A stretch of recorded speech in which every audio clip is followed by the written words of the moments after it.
Prezado presidente Paulo Paim, senador da República, os companheiros da mesa, Zé Maria, Lourenço, senhores e senhoras.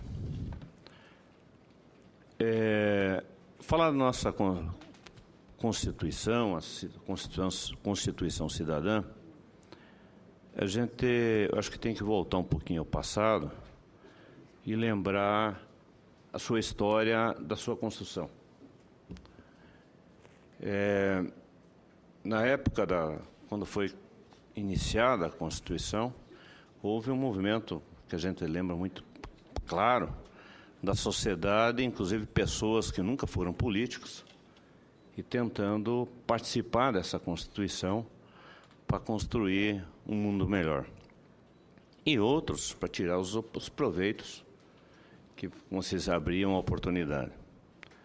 Eu lembro que naquela oportunidade ela fazia parte da Federação dos Comerciários no Paraná, onde era presidido pelo companheiro José Roque da Silva, a indústria pelo Matias, que se deve estar lembrado, Lenor Matias, e nós montamos uma intersindical para fazer o trabalho aqui no Congresso Nacional.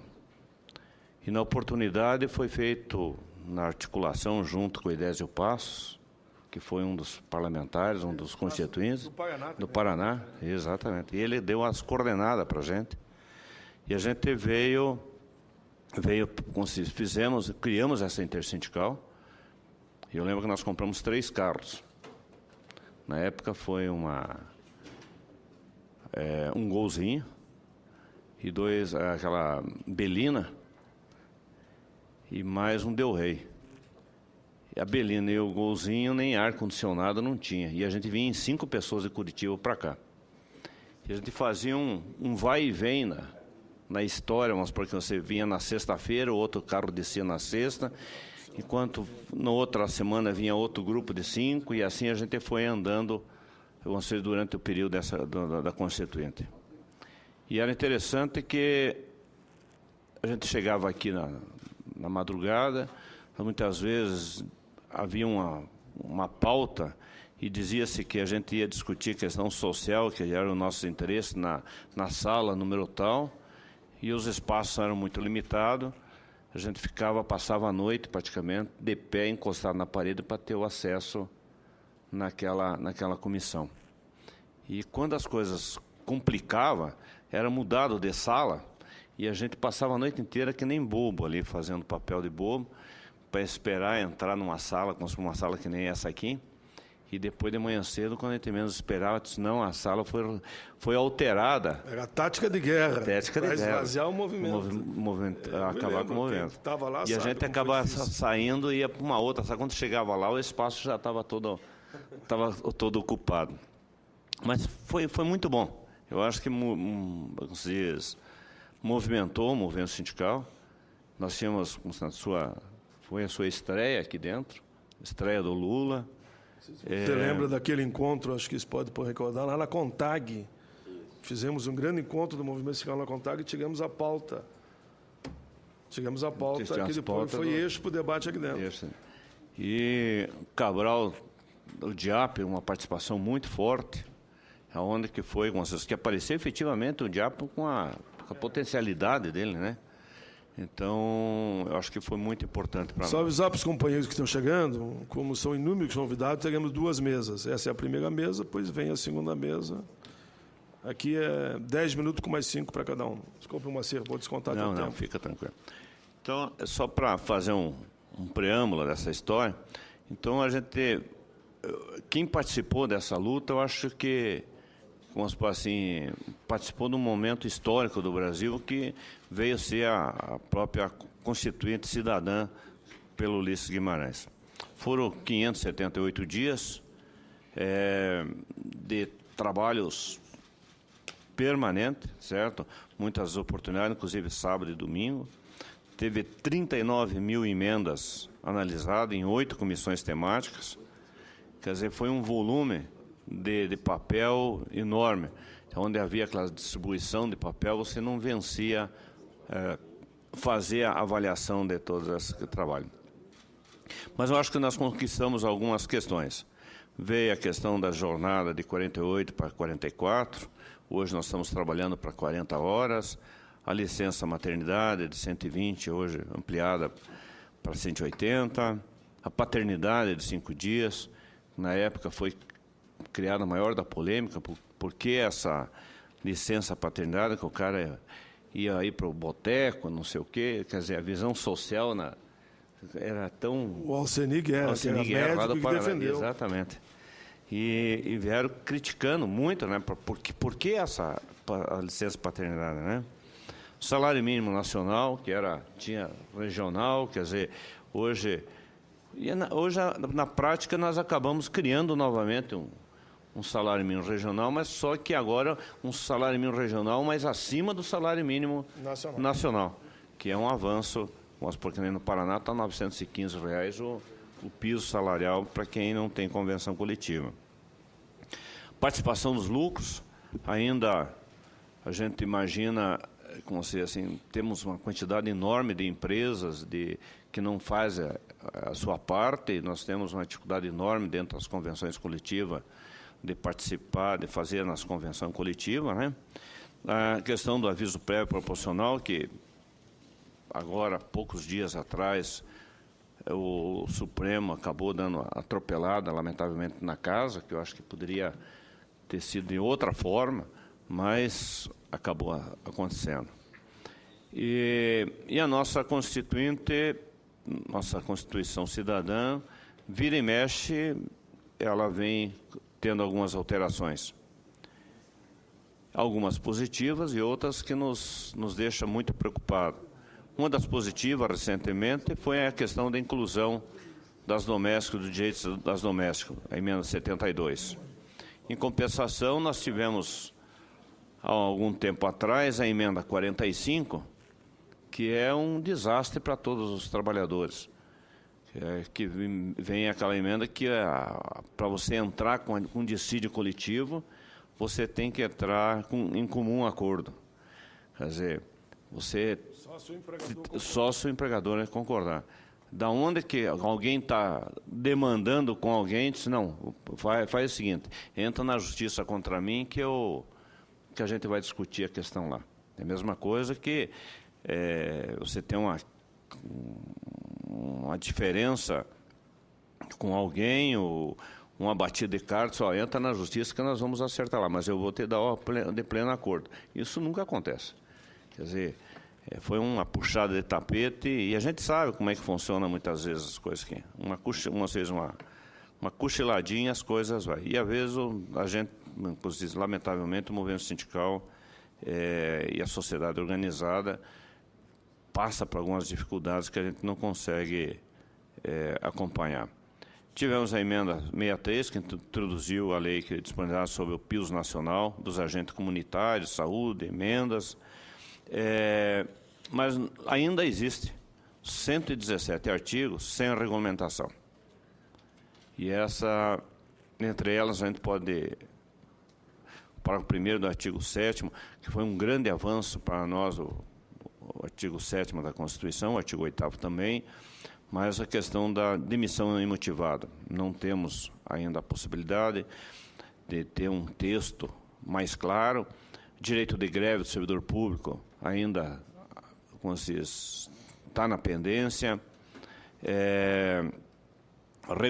Regulamentação do adicional da remuneração de atividade penosa, insalubre, também ainda estamos como se diz, na expectativa. E assim vai uma quantidade enorme de artigos que ainda falta a regulamentação, 117. Tá? Há dentro desse 117 que é uma questão também que depende a visão e os interesses. Né?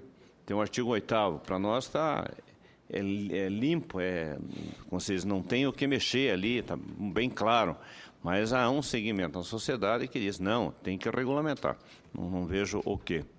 Certo? Mas, senador Paim, entre algumas, o senhor é autor de 38 PECs. E entre alguma delas, a gente gostaria de salientar aqui. Hoje, a nossa briga pelas 40 horas, onde Vossa Excelência é um dos grandes baluartes. Inácio Arruda e Paulo Paim. Paulo Paim e Inácio Arruda, né? Que fizeram ainda, trabalhando. Quando éramos deputados. Tivemos agora, recentemente, que eu gostaria, inclusive, de parabenizar Vossa Excelência, a estabelecer o voto aberto, uma grande conquista para a sociedade, onde que as coisas deixaram muita coisa de correr por baixo do tapete, e a exposição dos parlamentares tem que ficar claro. Porque agora o movimento social e popular vai poder saber quem é quem no Congresso, como cada um vota. E alguém que diz, mas e o Executivo? E eu, com o Executivo, eu estou aqui pelo mandato popular. A população é que me mandou para cá. E cada voto agora, tanto no veto, não tem mais voto secreto, escondido, encabulado, com vergonha do seu próprio voto. Sem dúvida. E a população vai cobrar coerência. Mas, senador... O fim do voto secreto, para mim, foi Eu acho que foi uma grande... a votação mais importante desse ano. Desse período, né? Eu acho que é de suma importância, por causa que não tem motivo algum para o parlamentar se esconder atrás do voto secreto. Muitos parlamentares diziam assim, mas nós temos que reservar a nossa identidade, reservar a posição pessoal de cada um e coisa e tal. Mas a gente consegue assim, não sei se a visão da gente está equivocada, mas eu acredito que não. Ele está aqui para representar o povo brasileiro e o segmento dele, a gente entende isso. Então, quando ele for representar o segmento, ele tem que dar satisfação àquele segmento, para depois, na época da eleição, não virar santo e passar um discurso completamente equivocado. O juiz, ele não penaliza as pessoas, ele coloca na cadeia, ele tanto liberta como ele prende. Certo? E não tem problema, dá uma sentença, ele é o profissional, e eu acho que aqui não poderia ser diferente. Certo?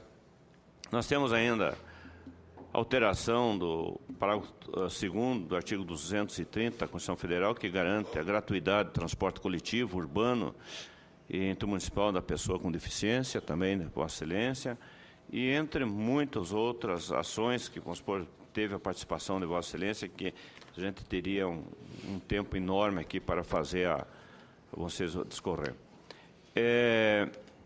Temos ainda, na época da Constituição, que estava sendo construída, a Constituinte, a Constituição nossa, alguns parlamentares que foram considerados a Constituinte nota 10, entre elas, Vossa Excelência.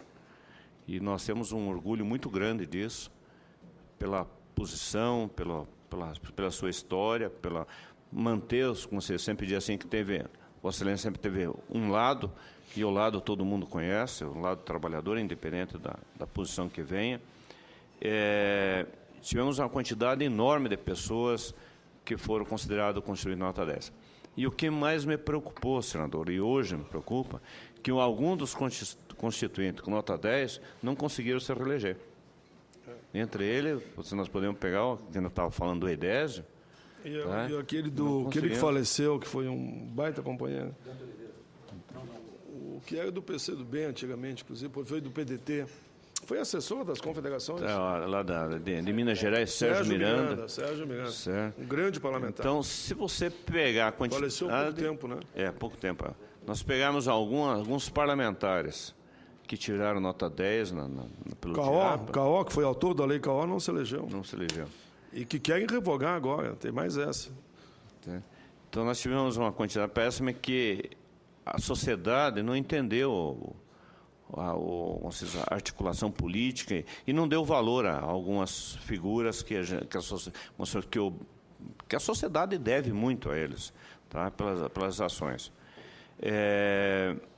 De acordo com a avaliação, 63 constituintes receberam nota máxima 10, mas também tiveram uma quantidade 29 nota 0. Entre elas, nós podemos lembrar aqui do Afif Domingues, tá? Que foi um dos... Virou ministro. Virou ministro. E virou ministro, certo? É engraçado que é isso que é a comparação, e o nome dele está aqui. Quem fez bem para a sociedade e acabou sendo excluído. E alguns que a sociedade não teve essa, como se diz, essa participação, lamentavelmente está aqui. Senador, eu gostaria de agradecer a oportunidade de estar aqui, desejar, vamos dizer que a gente está junto aqui a Nova Central, está junto nas demandas, sempre à sua disposição. Desejar a todos, é a última sessão que nós estamos tendo de audiência pública, desejar a todos um Feliz Natal, um próximo Ano Novo, um bom descanso e um descanso merecido ao velho guerreiro nosso, porque o ano que vem é ano de eleições e novamente as pessoas viram santos. E nós, do movimento sindical, nós temos o direito e a obrigação de fazer os encaminhamentos para as pessoas que vão se candidatar. Não se preocupar tanto com os discursos que eles vão fazer, mas olhar mais com o passado dessas pessoas, o compromisso que eles tiveram com a questão social, com a questão do trabalhador, com o bem-estar do Brasil. Porque, como eu estava dizendo, o ano que vem, com a aspiração das novas eleições, novos mandatos, o céu vai ficar congestionado de tanto santo que vai subir nos palanques. Muito obrigado, senador. Muito bem, Moacir.